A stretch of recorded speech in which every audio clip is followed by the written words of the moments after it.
didn't learn to swim until well into college. I took a swim class, barely passed, and then I remembered signing up for a handful of triathlons. One of the events I signed up for was an open water swim in a lake. And until then, I'd only done a couple of triathlons and short ones and in pools where the little buoys were, along the lane and you were safe. I remember it's a mass start, so everybody's on the shore at the same time. Everybody gets in at the same time and starts swimming. There's 100, people in the water. Very overwhelming, very tight. Everybody's close and touching. And there's a woman up here in front of me who's doing the breaststroke in a mass start, like open water swim. And so that's the one where you kind of do this and kick like a frog. So every time she kicks, she's kicking me in the chest. My goggles instantly fog up, so I can't see a thing, getting kicked at every stroke. And luckily that didn't last long because I was very slow and inefficient in that water. And so about 200 meters in, I'm solo out there. I've already taken my goggles off, and so I'll do a few strokes and then I'll pop my head up to see where am I going? Where's the shore? It was a half moon, kind of shore to shore, 500-meter swim. I pop my head up and I hear my husband's voice on shore. Go left a little bit.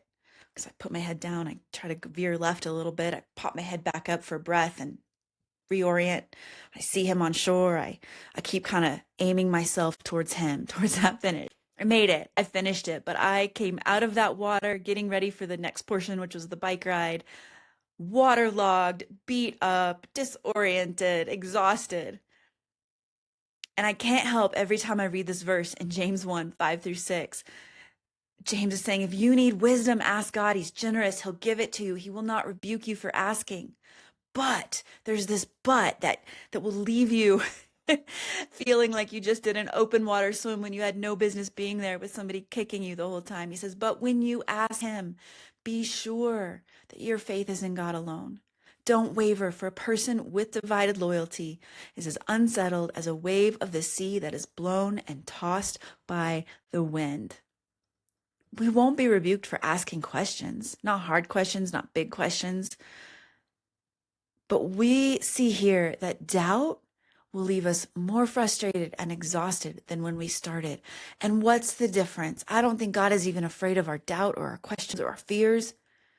But here's the difference. A person with doubt is seeking the information to achieve a specific outcome. Doubt wants to know that doing A and B and C will have a specific outcome and result. A person asking questions is more interested in getting to know the one with the wisdom for their situation. In the answer, they're not finding outcomes. They're finding the character and nature of God. They're finding his love and wisdom and strength and purpose. And in knowing him, they have all they need to take the next step. They can trust the outcome because they trust the one who has given them the wisdom.